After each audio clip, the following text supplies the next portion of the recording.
Guess I should have plugged the mic in before I hit go live. Hope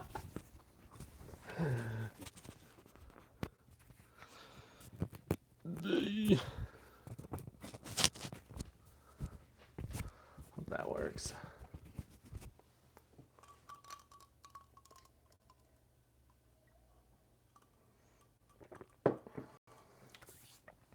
All right. Well, I'll chit chat a little bit here while I copy and paste the links where I need to be them. Hello, everybody. So, of course, before I get started, if you are not already in the supporters of Leah Remini Facebook group, please go check it out, because what we're going to be discussing today is some documents that I posted in there several weeks ago. Sea Org financial planning documents. I have hundreds and hundreds of documents from when I was in the Sea Org. And because we're in this dry spell between season 2 of Leah Remini, Scientology and the Aftermath, and season 3, I figured we've got to have something interesting or something vaguely educational on the subject of the Scientology experience to discuss in the supporters group, or what the hell are we all going to do for the next 6, 7, 8 months? And so I posted 2 documents from the financial planning committee that I was a part of for the organization that I was a Sea Org member at. And I wish you can access these documents in the files section of the supporters of Leah Remini, Scientology, and the Aftermath. So when I posted these, I said, all right, anyone who wants to review these documents, go ahead and put questions up on the Facebook group, and I'll answer the questions in a live stream. And it's taken me longer than I thought it would to finally do the live stream, but I figure let's do it. Okay, I just got to paste this link over there in that group. And also, I want to say I'm just waiting for one thing to be confirmed, and then I'm going to announce the date of our next huge Scientology and the Aftermath get-together in downtown Clearwater. Man, it's going to be a lot of fun. And as I said in the most recent video that I did, the most recent video I uploaded to the channel, we are trying to use these Scientology and the Aftermath events to support what the city of Clearwater is currently trying to do, which is somehow convince non-Scientologists in Clearwater and in Pinellas County to come back downtown to the business district. And one thing that I learned in the process of having this conversation recently is that a lot of people in Clearwater who don't want to come downtown, it's not because they think there's hundreds and hundreds of Sea Org members on the streets and it's weird and they're wearing uniforms and they're not friendly. It's not so much that as it is a lot of people don't want to frequent or patronize a business that they think is owned by Scientologists in downtown Clearwater because they think they're helping the church by doing that.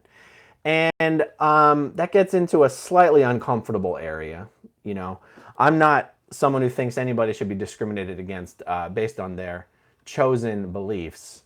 However, it is a real world problem. It's a real world objection. If people are saying, I don't want to come downtown because I think all these businesses are owned by Scientologists and I'm not interested in getting money into the pockets of Scientologists because they just give all the money to the church, I may disagree with that concern, but it's a real concern.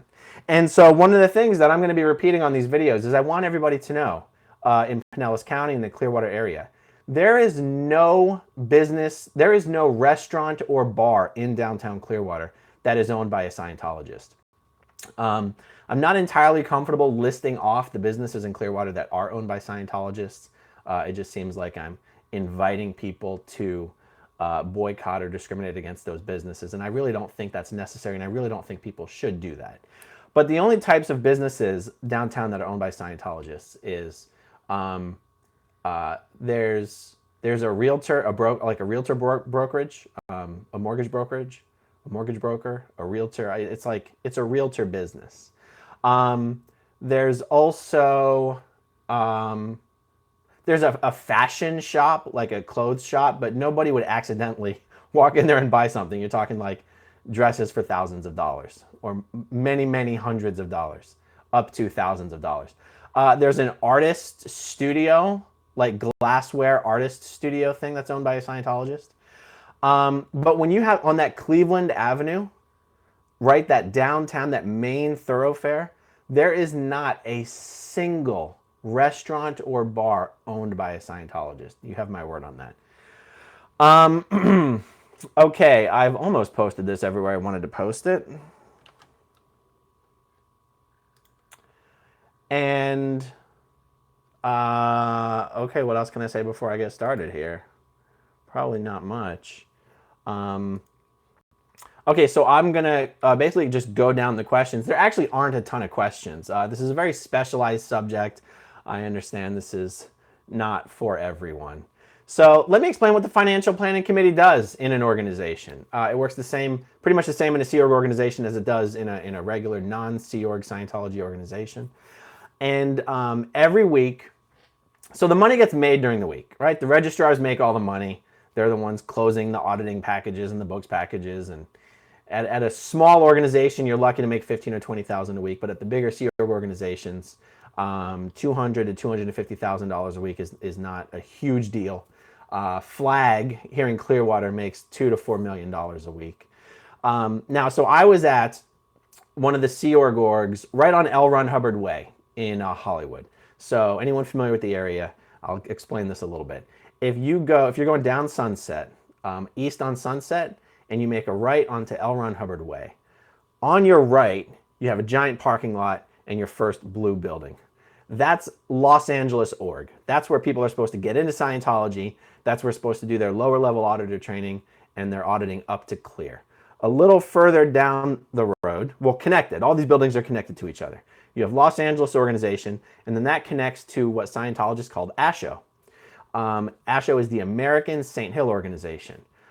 St. Hill, in this context, just means that ASHO delivers the St. Hill Special Briefing Course, which is otherwise known as the Class 6 Auditor Course. It's the biggest course in Scientology.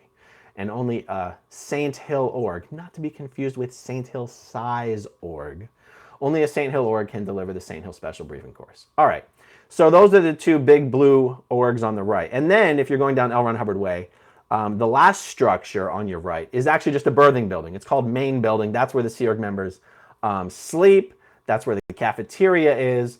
And that's where some very small offices are for security and for the computer organization in Scientology called INCOM. INCOM is the International Network of Computerized Organized Management. And okay, so on L. Ron Hubbard Way, on your right-hand side, that's what you have. Los Angeles org, ASHO, and then Main Building. On your left-hand side, towards the end near Fountain, you have the Advanced Organization of Los Angeles, AOLA, and that's where they deliver the OT levels.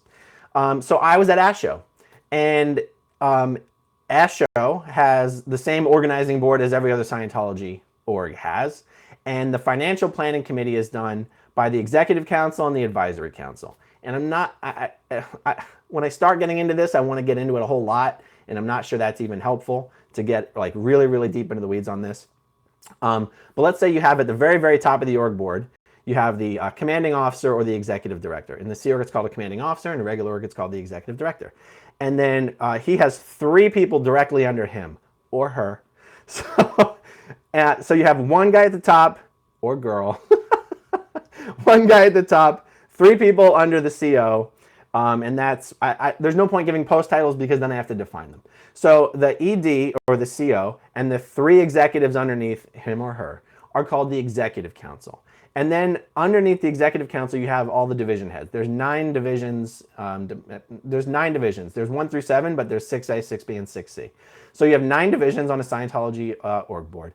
And all the division heads form the Advisory Council. So the way the Financial Planning Committee works is before the division heads, Ad Council, Advisory Council, sit down and have a little meeting. And before we can put the plan together for how to spend the money we made last week, we have to write the plan for how we're going to make money next week. So that was one of Hubbard's brilliant ideas. Don't let them spend the money until they figure out how to make next week's money.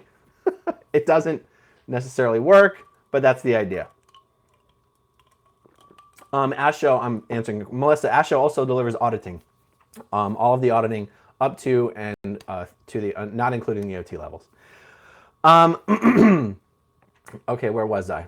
Oh yes, and so once you put the plan together for how you're going to make next week's money, you then put the allocation together for how you're going to spend last week's money. And this is what I posted in the supporters of Leah Remini Facebook group. I posted the income plan that we put together for April 8th, 2004. Sounds like it's so long ago now, but it seems like it was just yesterday. And then I put together the actual financial plan document for how we're going to, the ASHO income plan is how we're going to make next week's money back in 2004. And then the FP, the financial plan, is how we're going to spend last week's money. And I posted both of these documents in the supporters of Leah Remini Facebook group. And I think they're pretty interesting. I think, I think anyone that's been watching Scientology and has these questions of, what does Scientology do with this money? Well, I give you a perfect example of what ASHO, which was making about $200,000 a week back then on a good week, was doing with this money. I think you're going to be shocked how thin, like the org doesn't have much money to spread around. You'll see how not very far this money goes. And so I guess let's just get to the questions here.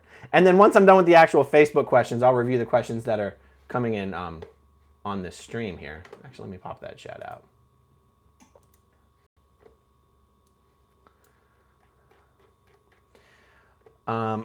Okay, Facebook questions first. And actually, if you're not in the group, really do please join it and then search the group for the words financial plan. Because in this thread, I posted photos from ASHO at that time. And you can see Heather Ruggieri sit in her Sea Org uniform in the course room at ASHO from that time. I just did a podcast, an interview with her recently on the channel. And I posted some photos of me in my ASHO Sea Org uniform in the course room at that time. And a handful of other Sea Org members that many old-timers will recognize, like Bill Screevers, for example. Okay, focus. Focus!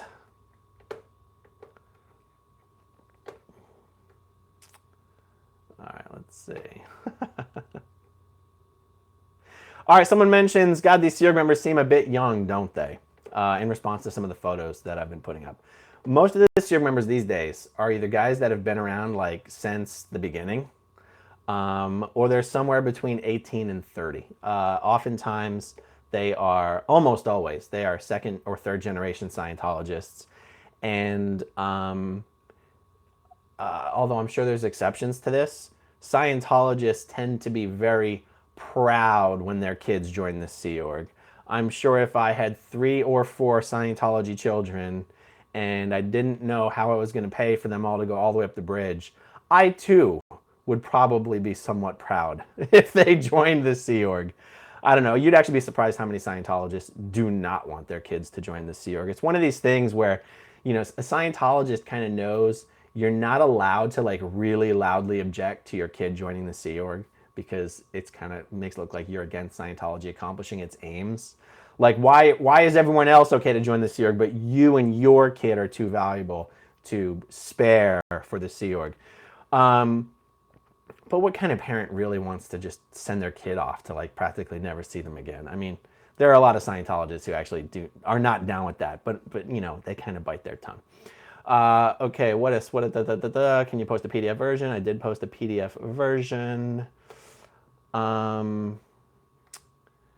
Probably should have prepared this whole thing and pulled out the questions. So I commented on one of these things that the Scientology work week goes from Thursday at 2 to Thursday at 2. Thursday at 2 p.m. to Thursday at 2 p.m. And someone here is asking, well, why does the Scientology work week go from Thursday at 2 to Thursday at 2? Nora Beth Crest said the Thursday at 2 to Thursday at 2 weeks are because of the international banking schedule. In other words, what the international banking schedule was when Hubbard had set up all these policies and procedures. This was before ATMs and online bankers, and that is simply how the bankers week worked. Kind of interesting that Hubbard would set up the week of the business week for the Church of Scientology to correspond to the business week of bankers. But I don't know. Maybe that was common. I don't think it was common. I'm just being generous. All right, let's see.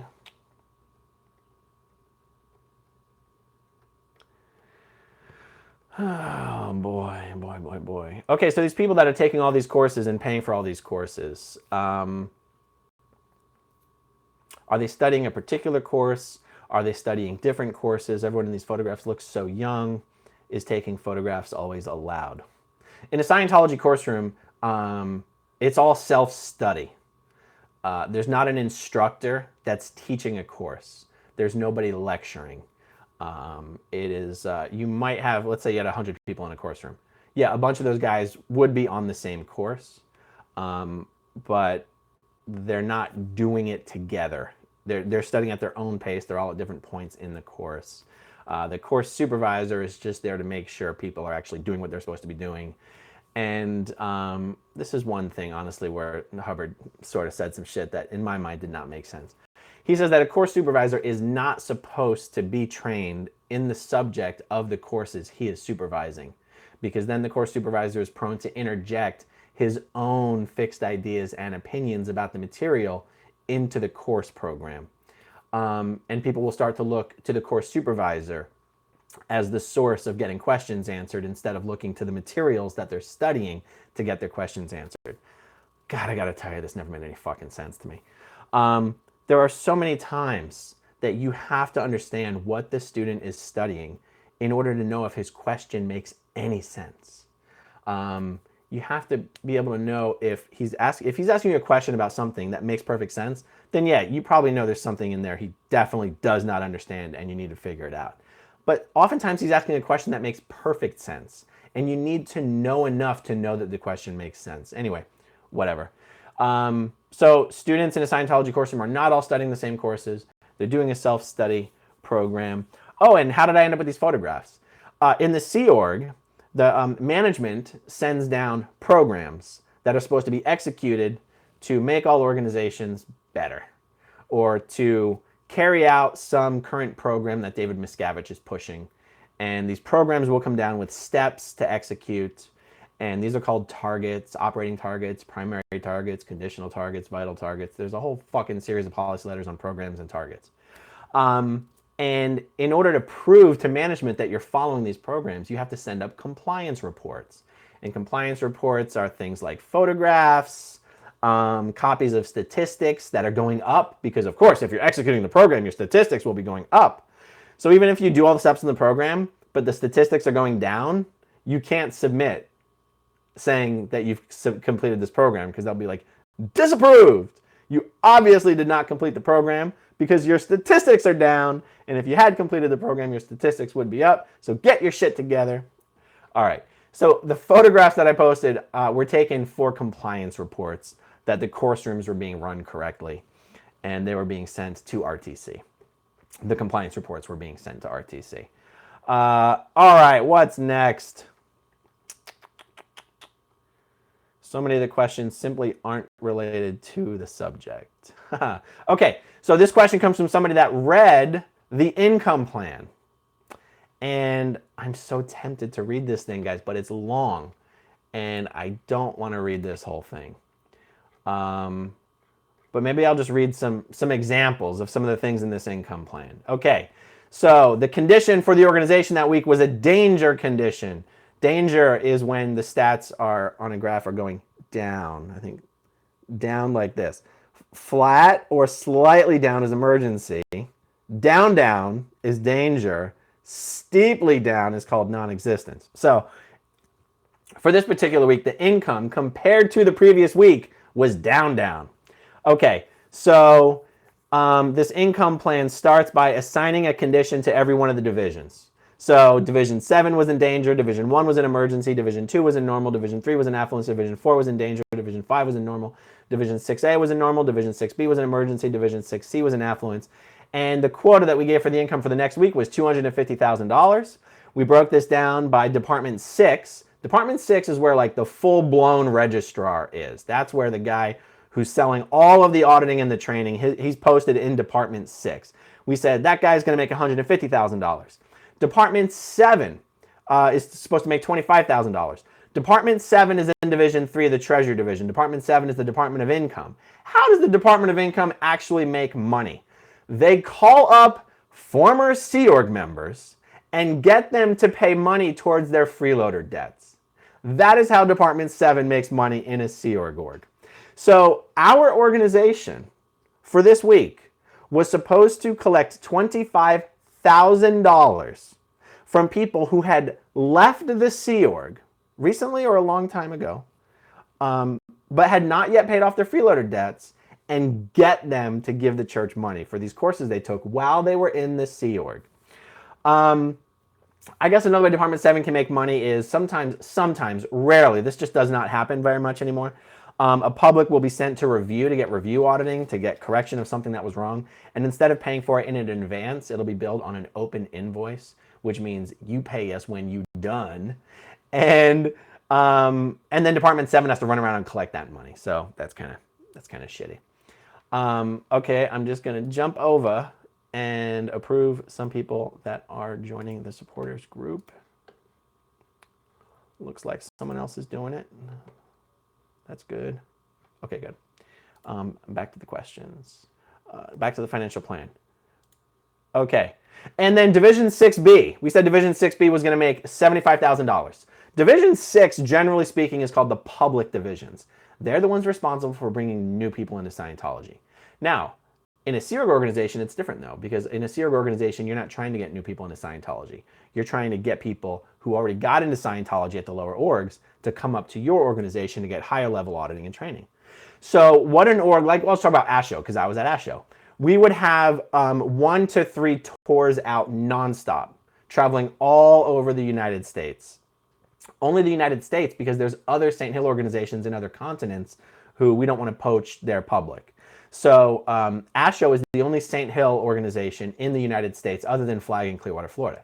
So ASHO would have tours constantly going in the West US and the East US, trying to get people in those orgs to pay for future auditing and training at ASHO. They didn't have to come and take it at that time.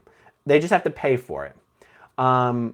And so there you go. So I almost want to break this down percentage-wise. I'm not going to do it. At a $250,000, you can see that $150,000 of that was to come from the main line selling, auditing, and training to the public that were there in the organization. $25,000 was going to come from collecting money from former Sea Org members, and $75,000 was supposed to come from people in lower orgs paying for future auditing and training at ASHO. Kind of interesting. Okay. Next thing, advisory council to meet daily on the income planning in the morning after the captain's product conference. Next step, keep the word clearing all hands in place for Department 11 to reinforce the increase in Department 11 BIS. That's the thing. It's hard to read this document because none of it's in fucking English. And every time I read anything, I'm going to spend 3 or 4 times as long defining it. So that's why I didn't intend this to be like some standalone live stream where I was going to educate anyone who stumbled upon the video into everything that was in this document. It was more like I threw it up in the Facebook group so that we would have something interesting to talk about, and anyone who could be bothered to take the time and ask the question, I would answer the question. So this isn't your normal live stream. I apologize for that. But you can see there's just a lot of interesting shit in here. And then, of course, jumping over to the financial plan. Okay, some things I'm going to pull out of the financial plan that I want to call attention to. So ASHO had approximately 150 staff at this time, okay? Let me pull up the money that we set aside to pay for food for ASHO, okay? $3,400, okay? Now, there's 2 figures here, $3,400 and $4,500. We might have had to kick in a bit of extra money that week because we might not have covered anything at all the previous week. Let's do some math. Let's just say it's 150 Sea Org members. Let's be conservative. $3,400, $3,400 divided by 150 people. That is $22.66 per Sea Org member for the entire fucking week. Okay, divided by 7. $3.23 per day per Sea Org member. Okay, divided by 3. $1.08. $1.08 per meal for each Sea Org member. I'm pretty sure prisoners get more money spent on their meals than that. The military and prisoners get more money spent on their meals per that. More money than that spent on the meals. Okay, let's see. Some people who are on special diets got a little extra money. Ruthie Disher, she's passed away now, but she was one of the main money makers for ASHO. So she got an extra $20 in the weekly allocation for her special diet because she was dying. And so we threw her an extra $20. Frank Norton. Oh boy. Anyone who's been around in the Sea Org knows who Frank Norton is. At this time, Frank Norton had been busted and was on the decks at ASHO. He wasn't even, oh no, I'm sorry. I'm thinking of Ron Norton. Ron Norton is the guy that everyone would know. Frank Norton was a very, I would say low-level guy, but I just mean his position. I think he was a letter registrar. His job was literally to sit in the basement and write letters to people who hadn't been in touch with the organization in a long time. He got an extra $20. Ross Reese. Ross Reese has since left the Sea Org and is still alive and is still in Scientology. She got an extra $20 for food. Andrea Butterworth. I don't know why she got an extra $20 for food. Janet Burtonow. That's a name that a lot of people will know if they spend any time in the Sea Org in the last 40 years. And Hepker. I don't know who that is. I don't know who that. Okay. We spent $800 to Flag to cover room and board for Sea Org members that were from ASHO that were studying at Flag. They got $800. We spent $106 to Mexico to cover room and board for some Sea Org members who were probably being temporarily posted in Mexico but were ASHO staff members. $250 went towards minors tutoring. So people might go, minors tutoring? I thought the Sea Org members didn't get any school.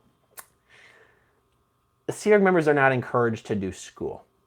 But every now and then, the Office of Special Affairs will raise a stink and go, you goddamn motherfuckers are putting all of us at risk by not making these young kids go to their 6 hours of schooling a week.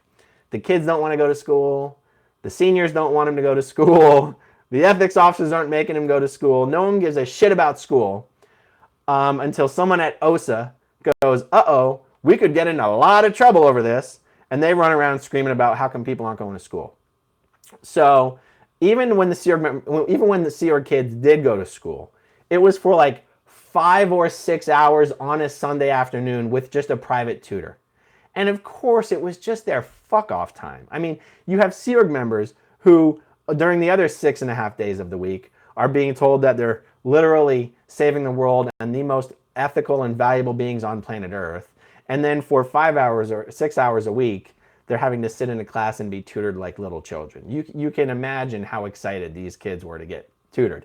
But nonetheless, there was some Scientologist who we would pay $250 on a Sunday to come in and pretend to educate the Sea Org kids until they either got their GED or turned 16 or 18 or whatever the fuck it was. I don't remember.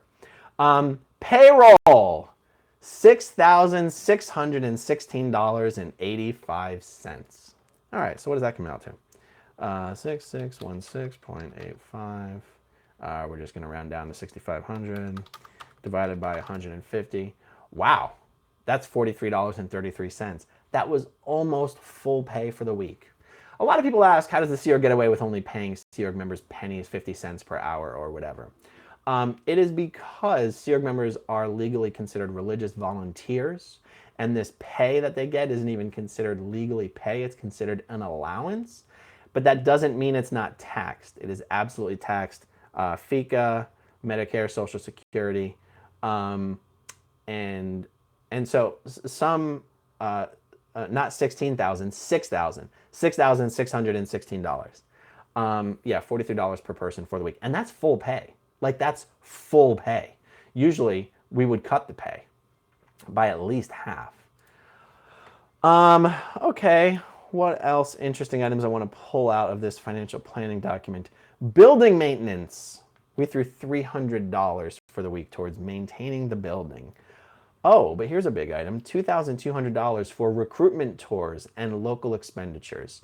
So we would send out Sea Org members whose job was to recruit or who were particularly good at it, which means they were particularly good looking and persuasive.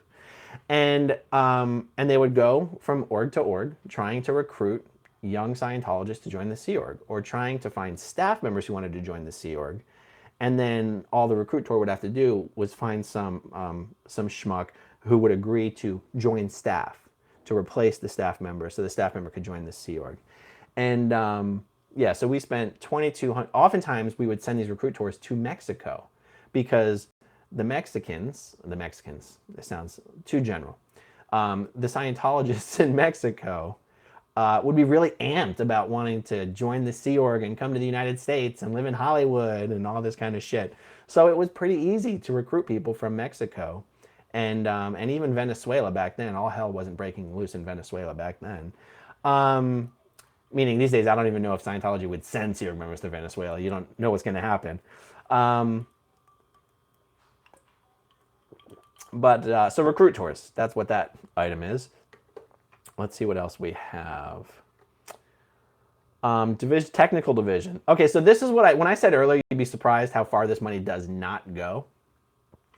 How much money did we actually make this week? I think it was over 100,000. And again, I know when you're talking about an income number like that, the number itself is not as important as like what your basic expenses that you have to meet are. But when considering that the money the organization makes is made by selling services that are delivered in Division 4. So Division 4 is where all the auditing and training occurs. And all the services that are sold in Scientology is auditing and training. So considering the organization made over $100,000, I want to point out that the technical division was allocated $509 for the week to cover expenses in the division. $100 was allocated for paper and pens in the HGC. HGC is where all of the auditing is delivered. The HGC stands for the Hubbard Guidance Center. $50 was allocated for auditor transport. Oh yeah, I think that's because someone was auditing a pre-clear who could only get audited at their home for some reason. So that $50 was for the gas money to come to and fro. Okay. Training materials for the course room is under here, under WIAC, W-I-A-C, training materials. WIAC training materials. WIAC is what is a course, meaning there's a policy letter called what is a course. And it lays out how exactly a Scientology course room should be run, and that if it's not run that way, it's not a Scientology course. And so the $100 was set aside so that we would have the proper materials to deliver courses. $49.60 was set aside so that one of our Sony cassette deck tabletop Sony cassette player headphones could be fixed by Golden Era Productions. We are literally having to pay Golden Era Productions to fix tape decks they built so that we can continue to use them so that students can study Scientology courses. There are so many built-in ways to make the money flow up to upper management. HGC meter silver certs. Okay, so an e-meter has to be given a silver cert every 6 months, which means a silver cert just means a new certificate that says this e-meter is working properly.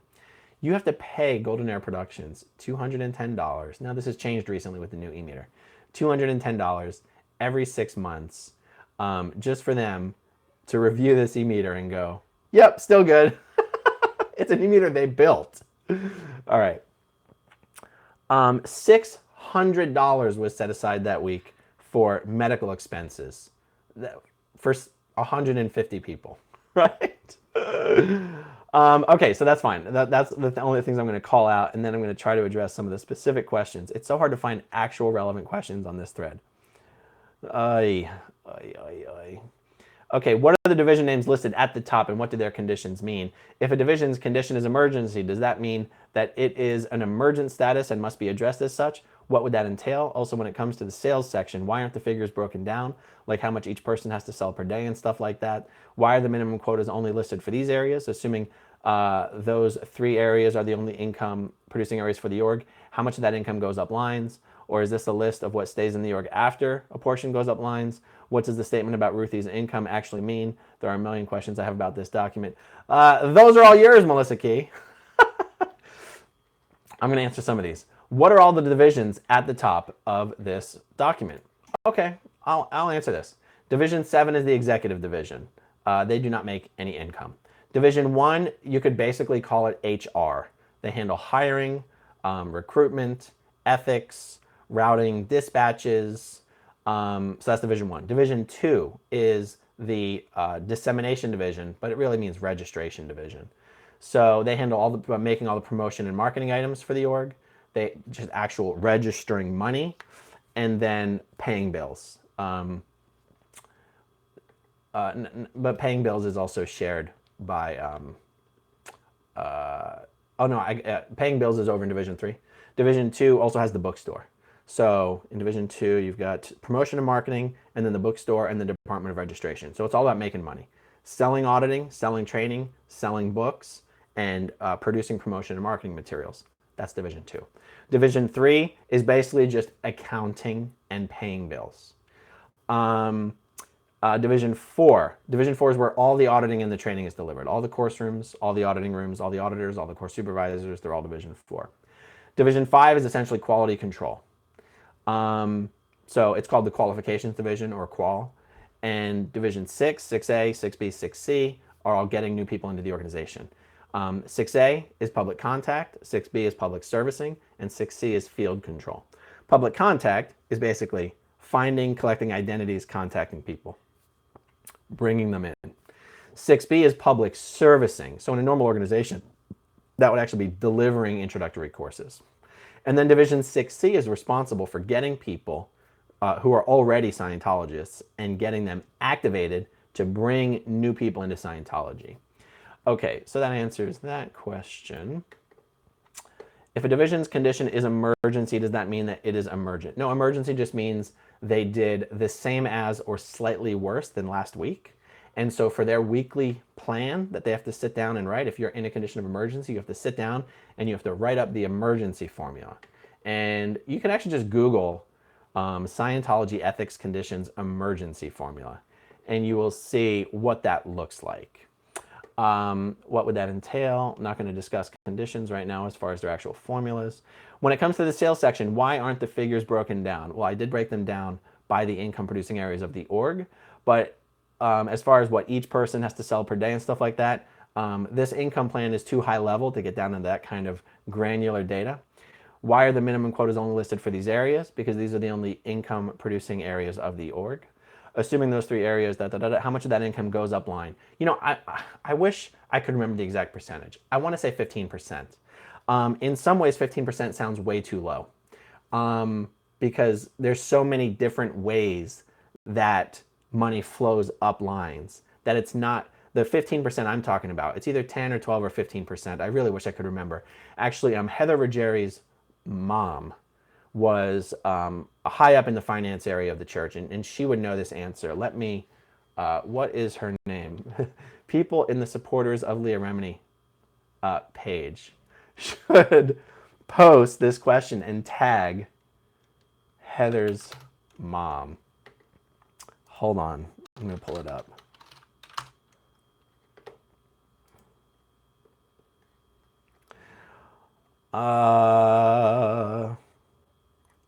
I know her mom's name. I can't believe I'm going blank on this.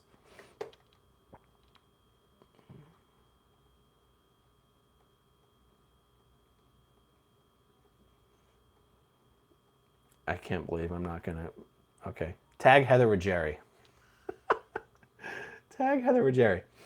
But again, some examples. So you have there's the flag banking officer is the person in the organization that just takes the money right off the top and sends it up lines. But then you have things like paying Golden Era Productions to Silver Searcher e-meters. You have paying Golden Era Productions to clean the films that are used in auditor training. You have, oh boy, you have money that we send to Flag every week to cover the retroactive bills for all the Sea Org members that have done training there. But that money goes to Flag, and then a portion of that money goes up lines. So there's so many ways that money goes up lines that it's, even if we were to say 20%, I don't think that's fair. The real number is higher than that. Okay, what else do we have here? What does the statement about Ruthie's income actually mean? Okay, so let me pull up what we said about Ruthie's income. Where are you, Ruthie?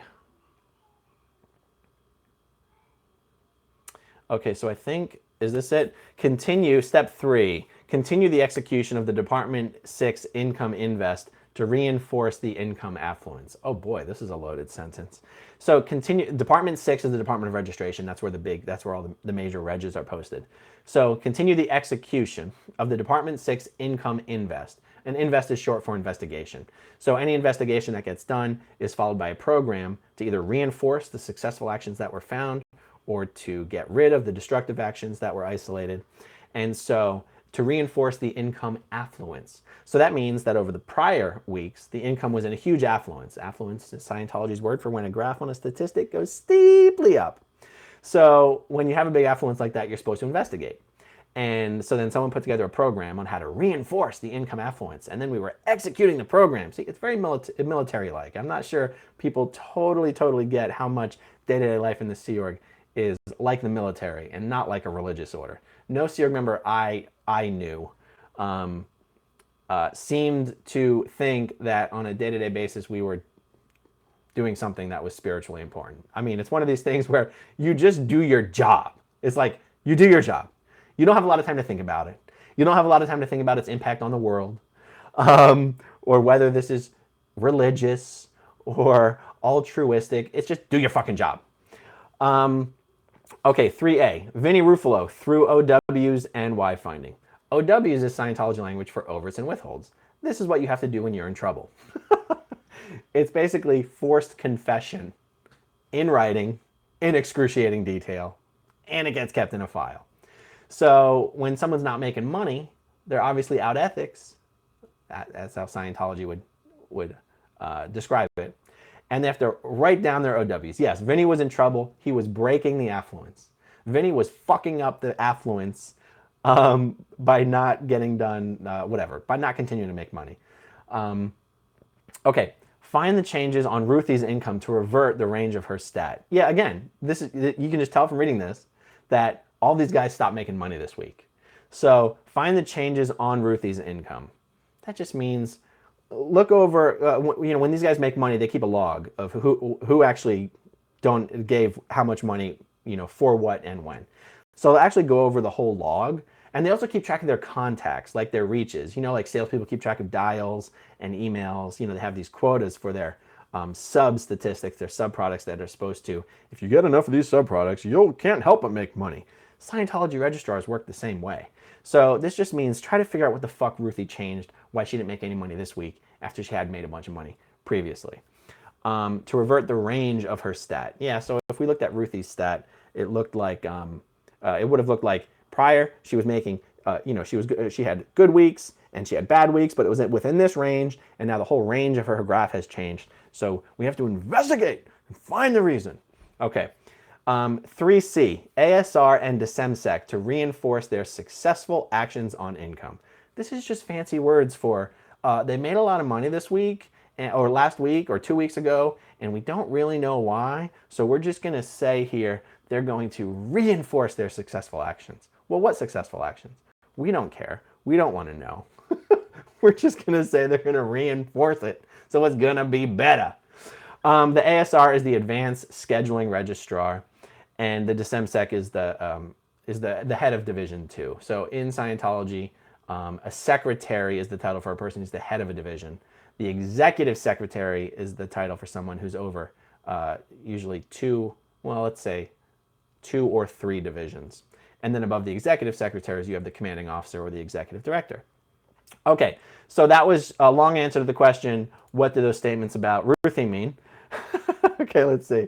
There are a million questions. Okay, good. That's it. Let's see. I'm going to try to find the next question here. I didn't expect there to be a lot of questions about like a very specific subject like this, but whatever. How did you get all these documents? Well, when I joined the Sea Org, I had a laptop computer. and I was joining the Sea Org as an executive in the organization. I was joining the Sea Org to become the executive secretary. I'm sorry, the technical secretary, which is over Division 4, which is where all of the auditing and training is delivered. And because I had my own office, I was able to bring my computer. Like if I was joining the Sea Org as just a core supervisor, they never would have let me bring my computer. They'd be like, what the fuck do you need a computer for? And but if I have my own laptop, that's one less computer they have to figure out how to provide for me. So they let me bring my laptop computer. And then after 4 years, when it was time to leave, I sent my laptop computer home. And yes, security is supposed to clean the computer and take off any, or they don't want any Sea Org stuff being left on these computers. Well, let's just say security didn't do a very good job. And I literally have every dispatch, every report, every cramming order, every compliance report that I ever wrote in 4 years in the Sea Org. And I was a prolific dispatch and report writer. If I were to ever do a book, I feel like it would be a compilation of these dispatches and reports in chronological order, somehow figure out how to make this even vaguely understandable and be like, here is a literal representation of 4 years in the Sea Org. Here was day-to-day life in the Sea Org. I mean, I've got reports on the pettiest shit. All right. All right, let's find some questions. Someone mentioned the word debug. Debug is a word that's used in Scientology, which means to figure out what's wrong with something and fix it. It's debug, B-U-G.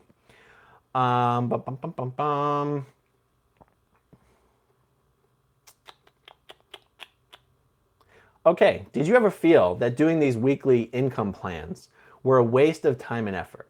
Were they just cut and paste of the prior weeks with add-ons to make them fit the current week? Yeah, that's exactly what they were. It was a total waste of time. Any organization, especially a large one, that thinks it's going to sit down every 7 days and change course as far as their strategy on how to make money.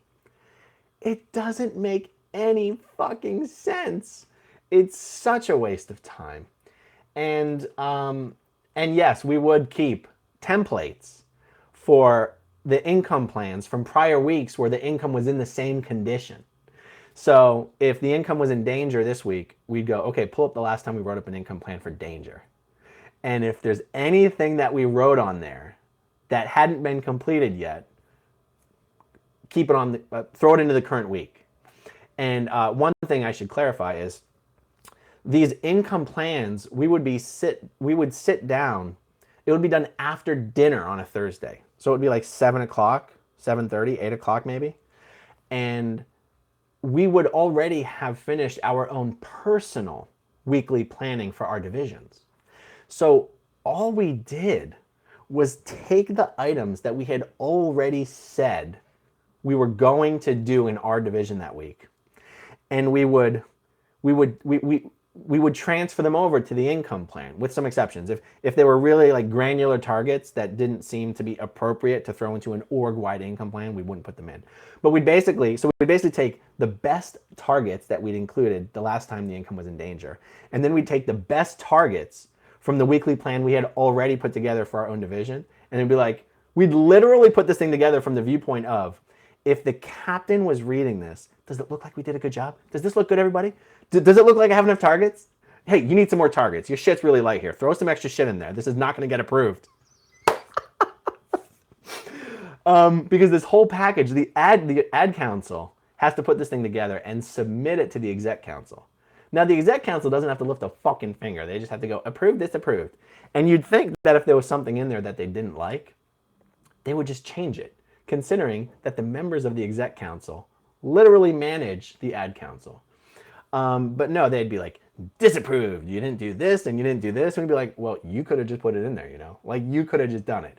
So because and if the thing gets disapproved, then everyone getting their pay handout that week gets postponed. So literally, that's how these things get put together is, does this look good? Do you think this looks okay? It's not, it was never like, hey, do we really think we're going to make our target this week? You never know if you're going to make your target. The people in the organization that make the money are like 3, 4, 5 people. And everyone is at the mercy of those people. Thank you for the question, Heather Ruggieri. Great question. By the way, Heather's mom is the one who knows the answers for what percentage of the money was sent up lines. Okay, someone says, is the St. Hill Special briefing course even delivered anywhere anymore? I heard that David Miscavige ended it. So I'm going to answer this one even though it's a little off topic. I said earlier in this video that a St. Hill organization is one that delivers the St. Hill Special briefing course. But many Scientology watchers will know that a couple years ago, or a few years ago by now, I lose track, the Golden Age of Tech 2 was released. And for the second time in 15 or 20 years, all Scientology auditors were told, you don't know what you're doing, and you need to restart from the beginning. So it's not so much that the St. Hill Special briefing course isn't delivered anymore, so much as it is, there's nobody eligible to do the St. Hill Special briefing course right now, because they're all still redoing their earlier levels, and the Golden Age of Tech 2 version of the briefing course wasn't released yet. So I might be splitting hairs a little bit. The briefing course does exist, it's just that there's nobody on it, because everyone's having to redo everything. Okay, next one.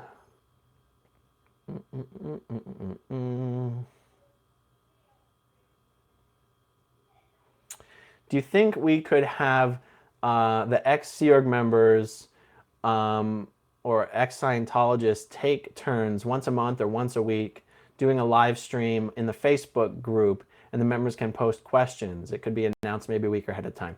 You know, something like that would be awesome. I don't really want to be the one to coordinate it. Personally, I've never done Facebook Live videos, and I kind of don't want to. Probably because I have the YouTube channel. Anything I don't know how to save Facebook videos. I don't know if you can save them and upload them to the channel. Anytime I spend an hour talking about something, I kind of like to save it for posterity and put it on the YouTube channel. That's why I don't do Facebook Live videos. But it would be a lot of fun. And, you know, we've got 30, 35, whatever moderators who are contributors to the show who could all just throw up Facebook Live videos and take questions. It would be kind of cool. It definitely would be a way to keep things interesting between season 2 and season 3. So I'll see what I can do about encouraging people to do that. That would be fun. Let's see. I'd really like to hear about the number of people who've left Scientology in the aftermath. Because it is a cult, I know it is early for many of them to be opening up. But because I read about the warmth, concern, and willingness that is available to help them, I'm wanting to know touching stories like what I've seen on the aftermath and escape stories I've watched on YouTube and read in books. Okay. Some things to say about this. There's no way to tell how many people have left Scientology because of Scientology in the aftermath. But I want to put something in context here. People who are in Scientology have families. They have family members who are in the Sea Org. They have family members who are on staff.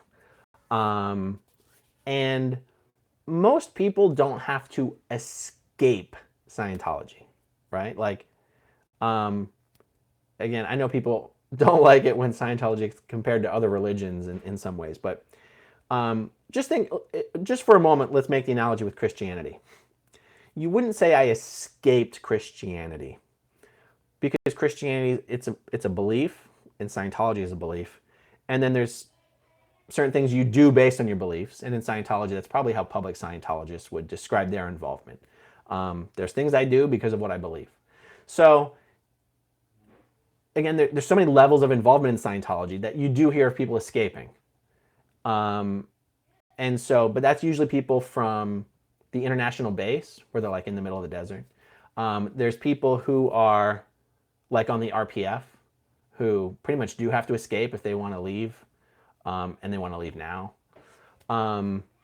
Melissa, I just saw a comment about maybe waking up is the better term.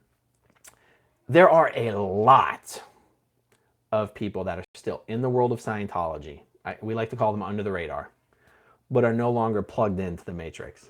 I like to use the matrix analogy. I get messages from such people all the time. Text messages, emails, private messages through the YouTube channel. And a lot of these guys, particularly the younger generation, I got to be honest about that. I mean, a lot of these older guys just seem to be in it for the long haul. A lot of these second, third generation Scientologists just don't give a fuck anymore. And they're watching the show, and they don't have to leave Scientology. They don't have to escape. Again, I hope I'm answering the question. I'm trying to give. Have I answered the question? We'll see. What is a supervisor tour? Okay, so somewhere in the income plan, there was something about a supervisor tour. So that's something that ASHO specifically would do, because ASHO is supposed to market itself as a superior service organization. And some orgs just have bad course supervisors and bad course rooms, and it's kind of shitty. So ASHO would send its supervisors over the weekend to go and supervise course rooms at other organizations, other Class 5 organizations. Class 5 organizations are the lower level organizations where people are actually supposed to be getting into Scientology. And it was just to spread goodwill, to say, hey, look, we're awesome. We have great course rooms. And the subtext here was, hey, if you don't like being on course at your local org because your course room sucks, come to ASHO. So there's a bit, there's that. And so for some young supervisors, it was a way for them to kind of, I mean, hell, they get on an airplane and go to another city and stay in hotels. And I think a lot of these supervisors got in some trouble for the stuff they did on their supervisor tours. Some of the older SEERG members never wanted to go on tour. They're like, because also the tours only ever happened during the weekend, which is when, if you were going to get a day off, you could get the day off. So anyway, a lot of the younger SEERG members were like, fuck yeah, I want to get on an airplane and go to Seattle for the weekend. Hell yeah, I want to do that. And that's what a supervisor tour is. Did you guys finish the tasks that were given? Sometimes we did, sometimes we didn't. Wasn't really the point. The point was to put a document together that looked really good. I should start thinking. Okay, I think that's all the questions from Facebook. Let me hit some questions on YouTube. I'm going to go from most recent. I'm going to look at the more recent ones. Hold your cup to your head, because when you drink it looks larger than life. Okay, someone made a comment about the size of the glass.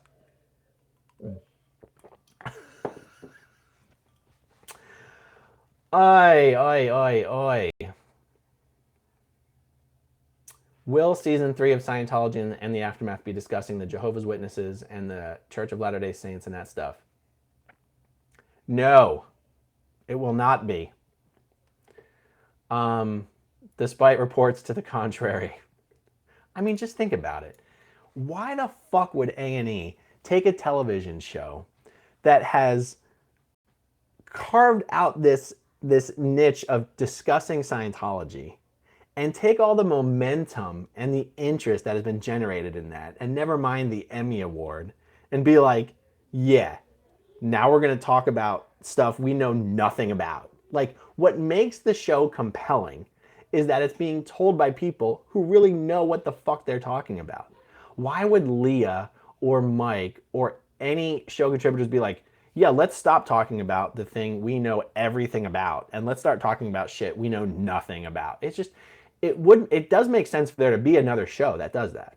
Even if Leah or Mike or both were hosts of that show, that would make perfect sense. What would not make sense is taking the banner of Scientology and the Aftermath and using it to talk about other groups. Makes no sense at all.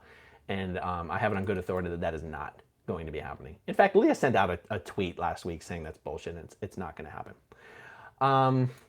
Did I hear you say season 3? I did say season 3. You know, look, I don't think anyone's been shy about saying there's supposed to be a season 3.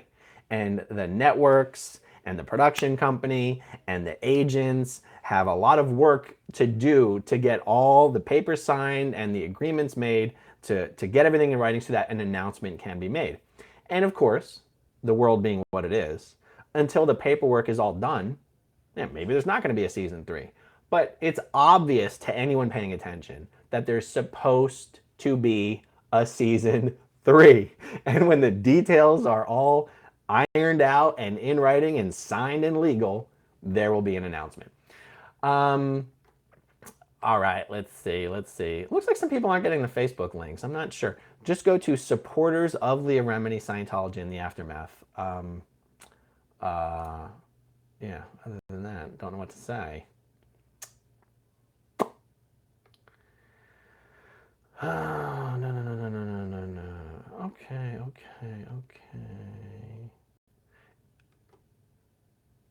Sometimes it is so hard for me to distill the actual questions out of all of the chatter.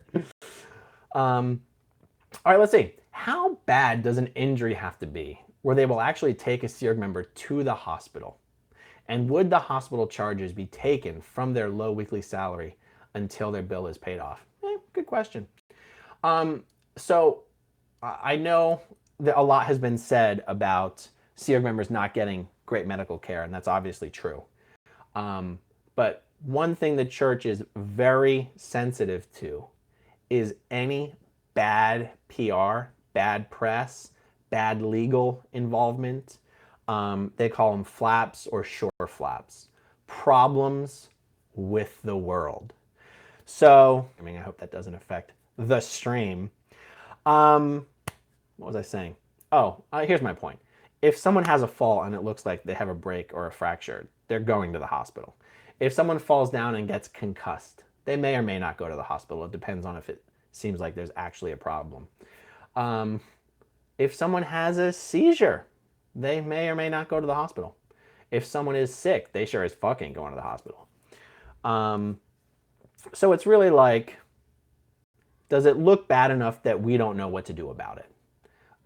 Does it look bad enough that this is going to be a real problem and will come back to bite us in the ass if this person doesn't see a doctor? Scientologists and the Sea Org are not, as a matter of policy, against going to the doctor. It's kind of a byproduct. It's like a secondary effect of what Scientologists believe about thetans and thetans' ability to heal the body and stuff like that, and the reactive mind, and the reactive mind's ability to give you illnesses and pains. It's Scientologists' belief in those things that make them very slow to pull the trigger on going to the doctor, because they just honestly just don't think there's a point to it. It's not that there's like, it's not like, no, we're against that. It's like, what's the point? And okay, what else? Let's see here. Probably won't go too much longer. I bet there are some Ukrainians that want to become Sea Org members. Eastern Europeans and the former countries, the Eastern Bloc countries, tons of those guys in the Sea Org, tons. I'm seeing comments that I don't know what they mean. They give credit cards to Sea Org members. Do they give credit cards to Sea Org members who only make $46 a week? A credit card? Some Sea Org members have credit cards. Some Sea Org members had careers and made money before they joined the Sea Org, and so they have credit cards and shit. The registrars in Scientology, this has changed a little bit recently. The registrars can make, even a Sea Org member who's a successful registrar, that lighting's all fucked up. Sea Org members who are successful registrars in Scientology can make hundreds, if not sometimes thousands of dollars a week. It's kind of fucked up how that's true, actually. You have all the other Sea Org members busting their ass for $46 a week, and then you've got a few guys who are capable of making up to like $1,000 a week. It's kind of fucked up. Oh, this is just Diet Coke. No booze in there. What else we got? All right. Well, someone said, I heard the Sea Org members got raises from 50 to 75 because of all the flack. Anyone know if this is true? At Flag, they started paying Sea Org members $100 per week. To the best of my knowledge, at all the Sea organizations that are not Flag, they're still making $50 a week. And All right. Well, oh, what food do Sea Org members eat? You know, I am not one of those guys who will complain about food in the Sea Org. The problem with the food in the Sea Org is the monotony. You're having eggs every morning. Just eggs, eggs, eggs, eggs, eggs, eggs. Well, I'm sorry. It sounds a little bit of a first world privilege thing to be like, fucking eggs every day. God damn it. I just have tons of eggs I have to eat every morning. You can eat all you want. I never missed a meal in the Sea Org. I've never missed a meal in the Sea. I never missed a meal in the Sea Org. A lot of times the food can suck, but it's not like you're eating slop. Okay, sometimes it's kind of like slop. Like I said, I don't know. I'm just not one of those guys who complains about food in the Sea Org. I was well fed in the Sea Org. It's not like you got a choice of steak or lamb at dinner, you know. But even if it was rice and beans, I saw someone throw up the rice and beans. I mean, ask someone who grew up in Mexico. If you could eat unlimited quantities of rice and beans at every meal, is that so bad? I mean, look, don't get me wrong. That's not what Sea Org members eat at every meal. When you're in trouble as a Sea Org member, sometimes you'll get put onto rice and beans, and that somehow is supposed to make you pull yourself up by your own bootstraps. But you've got Sea Org members, particularly from the Latin American countries, who like rice and beans. They got their seasoning. They've got their tortillas and their buttered bread. They're like, this rice and beans is great. Sometimes people would get in trouble for trying to make their rice and beans taste too good because they're like, it's supposed to be a punishment. It's not supposed to taste good. But whatever. Sea Org members who work here at Flag in Clearwater, they eat well. They eat organic, salads, hamburgers, chicken, whatever. It's not super great food, but it's not that bad, honestly. All right, guys, I could talk forever. I'm glad I finally took it. It's been about a week since I put up a video, or more, maybe about a week, and I can't put up my next video about our Scientology and the Aftermath event until one final thing comes through, and then we can promote the hell out of this event. We're going to give everybody plenty of time to make any travel arrangements if you want to come into town for the event. It's going to be awesome. All right, guys, thanks for sticking with me and watching this whole thing. Talk to you guys soon.